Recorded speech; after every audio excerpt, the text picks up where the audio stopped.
Las diferentes comunidades cristianas no siempre se pusieron de acuerdo sobre los lugares santos y los hechos allí acaecidos. Tal es el caso de la iglesia del Sepulcro de Santa María, cuya relación con la muerte de la Madre de Jesús es por lo menos un hecho controvertido.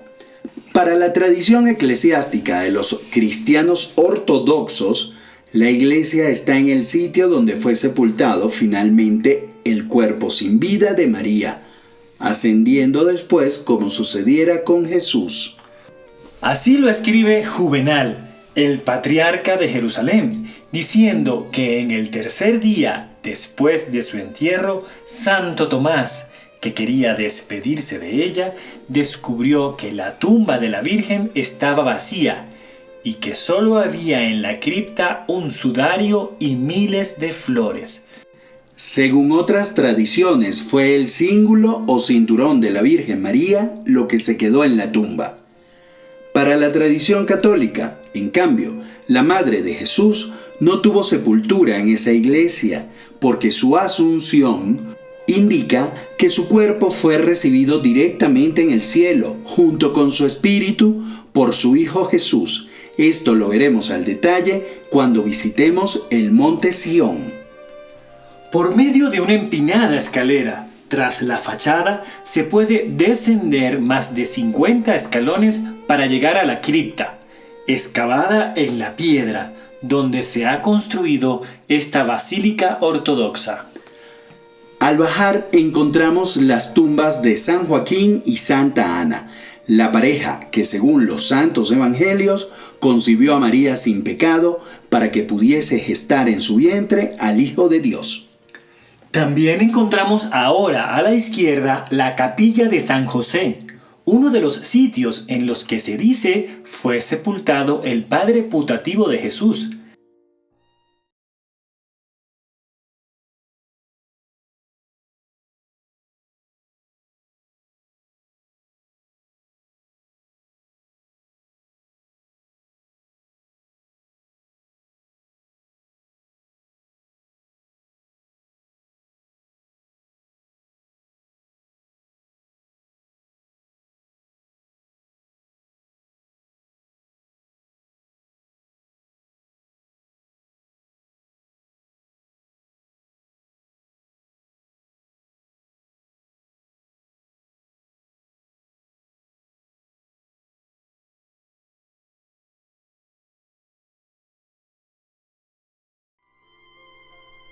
Edificada en el siglo IV, el santuario fue virtualmente destruido en su totalidad por Saladino, que ordenó preservar la cripta sin dañarla, seguramente debido a que María también es honrada en el Islam.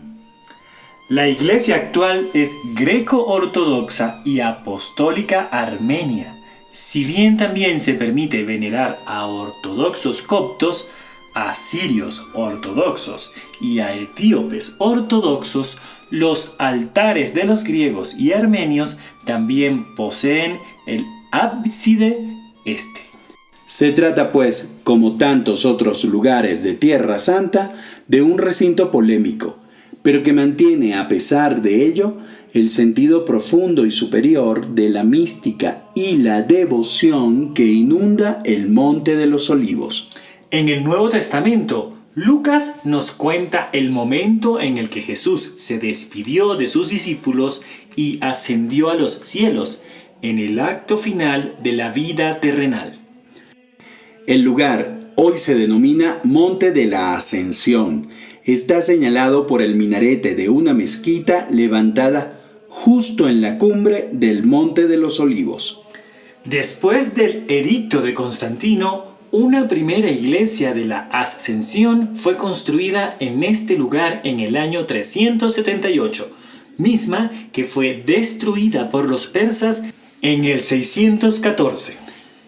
El santuario fue destruido y reconstruido varias veces, dejando en pie solo la capilla octogonal que, a pesar de soportar que 7 de sus bellos arcos fueran tapiados en el siglo XIII, conserva su belleza y atractivo peculiar, con una cúpula de piedra y rodeada de bellos jardines. Se la conoce hoy como la Capilla de la Ascensión de Jesús. El interior está totalmente vacío, sin ninguna decoración ni estructura. Solo exhibe en el centro del octógono un trozo de piedra rústica, llamado el imbomón, enmarcado en mármol. En esta roca, la tradición dice que se puede percibir la huella dejada por el pie derecho de Jesús en el momento de ascender a los cielos. Desde que fue comprada por Saladino, la iglesia que allí estaba fue convertida en una mezquita, aunque como señal de buena voluntad nunca se utilizó para el culto islámico, para no ofender la fe de muchos peregrinos cristianos que lo visitan. Incluso, a pesar de ser también mezquita, se dejó sin tocar la pintura de los 3 Reyes Magos que exhibía la iglesia luterana. En el 1200, Saladino ordenó la construcción de una segunda mezquita cerca de la antigua iglesia, de modo de consentir la visita de los cristianos a la basílica y a la roca de la Ascensión. Todavía hoy la iglesia está controlada por los musulmanes.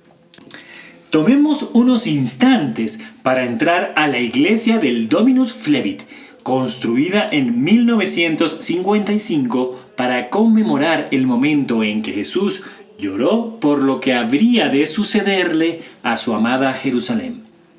Vale la pena haber llegado hasta aquí para ver esta ventana abierta sobre el altar mayor, desde la que se ve, para muchos, la mejor vista de la ciudad santa. Antes de dejar este simbólico monte, es necesario hacer una parada imprescindible en la gruta del Padre Nuestro. Allí se encuentra la cueva donde se habría retirado Jesús con sus apóstoles en varias oportunidades para instruirlos sobre muchos misterios.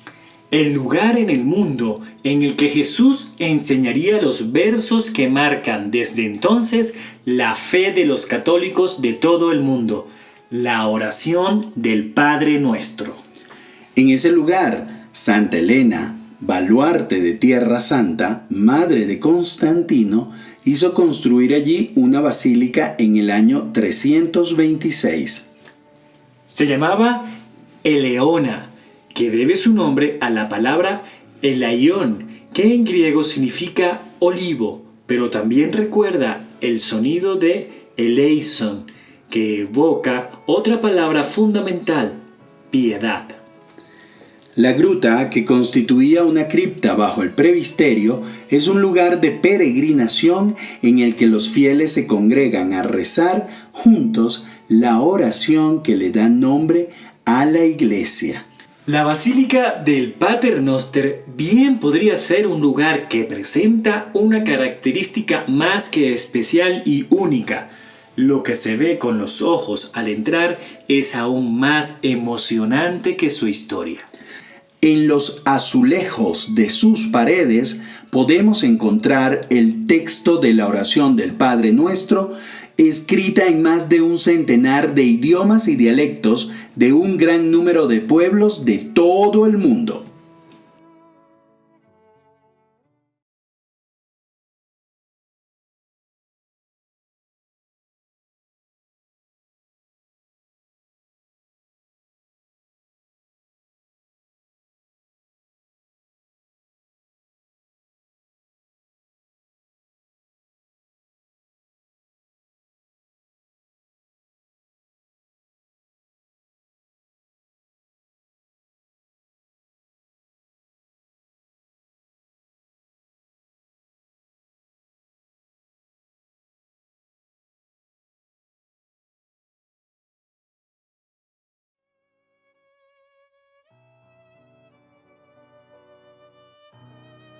Sobre el origen de la más importante de las plegarias cristianas, las Sagradas Escrituras relatan: Aconteció que estando él orando, le dijo uno de sus discípulos: Señor, enséñanos a orar como enseñó Juan a sus discípulos. Y él les dijo: Cuando queráis orar, solo decid: Padre nuestro, santificado sea tu nombre, venga a nosotros tu reino.